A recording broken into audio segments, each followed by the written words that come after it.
اور فتح کن کو ملی ہے؟ مسلمانوں کو ملی ہے۔ کیسے ملی ہے؟ اللہ تعالیٰ کہتے ہیں اذ یوحی ربک الی الملائکہ انی معکم فثبتوا الذین آمنوا سألقی فی قلوب الذین کفروا الرعب فاضربوا فوق الاعناق واضربوا منهم کل بنان۔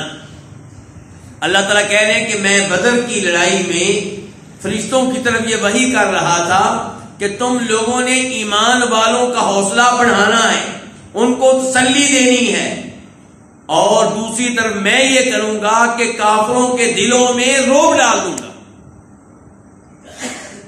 جب کافروں کے دلوں میں مسلمانوں کا رعب پڑ جائے تو پھر وہ ہوتا ہے جو آج اسرائیل میں ہوا ہے، کل اسرائیل میں ہوا ہے۔ آپ نے دیکھا وہ حملہ ہونا چاہیے تھا یا نہیں ہونا چاہیے تھا، اس پہ گفتگو ہو سکتی ہے، ہو سکتا ہے کہ میرا دل بھی اس حملہ کرنے پہ مطمئن نہ ہو،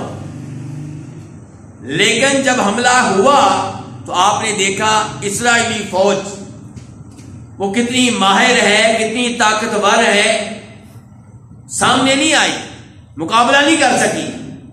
جب یہ داخل ہوئے مسلمان تو ان کے دلوں میں رعب پڑ گیا، چھپنے لگے۔ حالانکہ فلسطینی جو تھے ان کی کوئی اہمیت نہیں ہے ان کے سامنے ظاہری اسباب کے لحاظ سے۔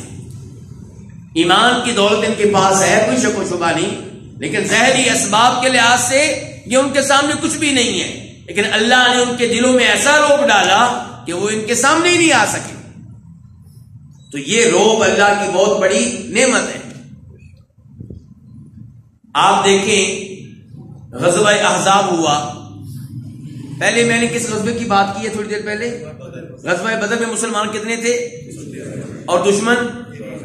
اچھا، احد کی لڑائی میں دشمن کی تعداد کتنی تھی؟ 3000۔ اللہ آپ کو جزائے خیر دے۔ احزاب کی لڑائی، بدر کی لڑائی ہوئی ہے سن 2 میں، احد کی سن 3 میں، اور خندق احزاب یہ ایک لڑائی کے 2 نام ہیں، یہ کب ہوئی ہے؟ سن 5 میں۔ اچھا، اس میں کافروں کی تعداد کتنی ہے کون جانتا ہے؟ خندق کی لڑائی میں، احزاب کی لڑائی میں کافر کتنے تھے؟ ہمارے نوجوان پڑھے لکھے بیٹھے ہوئے ہیں پیچھے ماشاءاللہ، ہم تو پرانے لوگ ہیں، یہ پڑھے لکھے لوگ ہیں ماشاءاللہ، امید ہے کہ ہماری مدد کریں گے۔ جی بتائیں جو ذہن میں ہے، غلط ہوا تو کیا ہوا جی؟ کتنے؟ چلے کوئی بتا دے بھائی۔ 5000 نہیں، 10,000۔ 10,000 بہت بڑی تعداد ہے مسلمانوں کی اس وقت کی تعداد کے لحاظ سے، اور دشمن ایک نہیں ہے۔ بدر میں دشمن ایک تھا، احد میں دشمن ایک تھا۔ احزاب کا معنی یہی ہے کئی فوجیں مل کر آئیں گے، احزاب حزب ان کی جمع ہے۔ اب کیا ہوا؟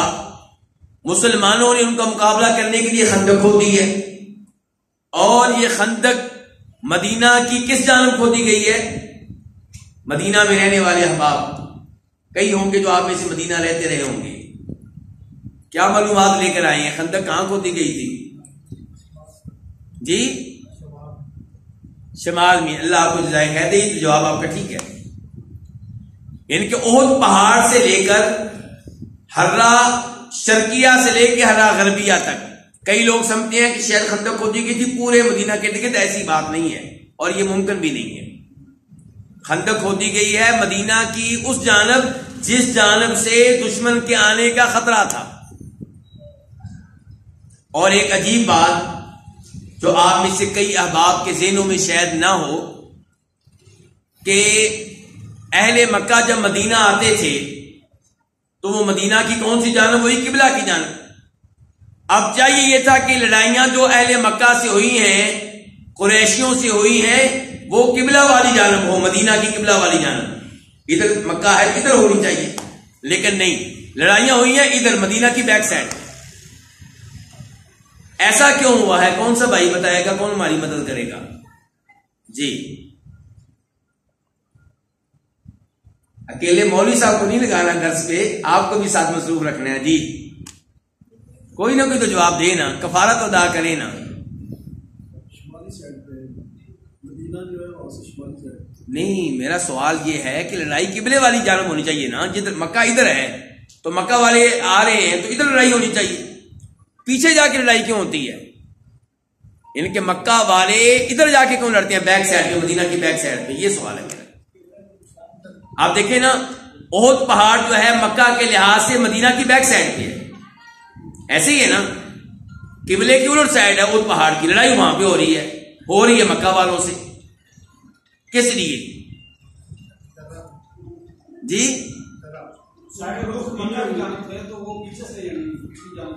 جی سمجھائیے.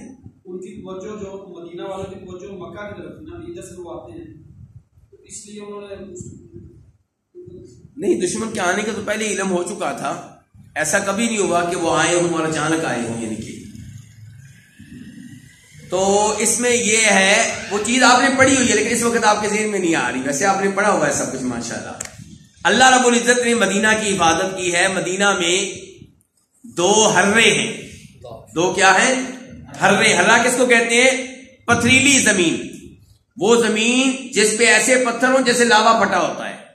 وہ پتھر جن پہ چلنا ممکن نہیں، نہ انسان کے لیے نہ اونٹوں اور گھوڑوں کے لیے. تو ہرا شرقیہ غربیہ، ان کے مشرقی ہرا مغربی ہرا. تو مشرقی ہرے سے بھی حملہ کرنا ممکن نہیں ہے، کیونکہ کیسے چلیں اس کے اوپر؟ نہ خود چل سکتے ہیں نہ ان کو اونٹ چل سکتے ہیں. اور ہرا مغربیہ ادھر سے بھی نہیں کر سکتے. قبلے والی جانب بھی ہرا موجود ہے، کہ اتنا بڑا ہرا نہیں ہے. تو مدینے پہ حملہ کرنے کے لیے بہترین جگہ جو بنتی ہے وہ پچھلی سائڈ بنتی ہے، احد پہاڑ کے قریب کی. تو احد پہاڑ سے لے کے ادھر ہے مشرقی ہرا، ادھر ہے مغربی ہرا. تو احد پہاڑ سے لے کے مغربی ہرے تک خندق کھودی گئی ہے. اچھا، خندق کھود دی گئی. دشمن تو آیا تھا اس لیے کہ ہم نے مدینہ والوں کو نیست و نابود کرنا ہے، ان کی کہانی ختم کر دینی ہے، صفحہ اسٹیشن کو مٹا دینا ہے. اس کام کے لیے انہوں نے مدینہ کے اندر سے بھی مدد لینا چاہی. تو مدینہ کے اندر یہودی قبائل آباد تھے جن سے نبی علیہ السلام وعدے کر چکے تھے کہ اگر دشمن حملہ کرے ہمارے اوپر، تم لوگوں نے ہمارا ساتھ دینا ہے. تمہارے اوپر کوئی حملہ کرے گا تو ہم ساتھ دیں گے. مدینے میں جو یہ معاہدہ ہوا، اس کے اعتبار سے یہودیوں کے قبیلہ بنو قریظہ پہ واجب تھا کہ مسلمانوں کا ساتھ دیتے. لیکن قریشی مکہ نے ان کو ورغلایا، ان سے مذاکرات کیے کہ بھائی مسلمان تمہارے بھی دشمن ہیں ہمارے بھی دشمن ہیں، ہم نے ان کو نیست و نابود کر دینا ہے، آپ ہماری مدد کریں تو کام آسان ہو جائے گا. بنو قریظہ نے کہا تم لوگ تو جنگ لڑ کے چلے جاؤ گے، بھگتنا ہمیں پڑے گا. اور کہنے لگے یہ زندہ رہیں گے تو تم بھگتو گے نا، ہم نے ان کو ختم کر دینا ہے. تو یہودی ان کی باتوں میں آ گئے. نبی علیہ السلام کو جب جنگ کے دوران اطلاع ملی کہ بنو قریظہ غداری کر رہے ہیں تو آپ کافی دیر چہرے پہ کپڑا ڈال کے زمین پہ لیٹے افسوس کا اظہار کرتے رہے. پریشان ہو گئے، انسان ہے آخر. بہرحال اللہ نے مسلمانوں کو فتح دی. کیسے اللہ نے فتح دی تھی؟ مسلمانوں کو لڑنا نہیں پڑا. اللہ نے سردیوں کے ایام میں تیز ترین ہوائیں بھیجی، آندھیاں بھیجی، اور ان کے خیمے اکھڑ گئے، ان کی ہانڈیاں الٹ گئیں اور ان کو واپس بھاگنا پڑا. وَرَدَّ اللَّهُ الَّذِينَ كَفَرُوا بِغَيْظِهِمْ لَمْ يَنَالُوا خَيْرًا. وہ اپنا ایک مقصد بھی حاصل نہیں کر سکے. وَكَفَى اللَّهُ الْمُؤْمِنِينَ الْقِتَالَ. اور اللہ تعالی لڑنے کے معاملے میں مومنوں کے لیے کافی ہو گیا. اس سے سبق کیا ملا اس ایسے مجھے اور آپ کو؟ اے مسلمان، تو مایوس کیوں رہتا ہے؟ تیرا کام ہے ایمان میں پختہ ہونا، دین میں پختہ ہونا.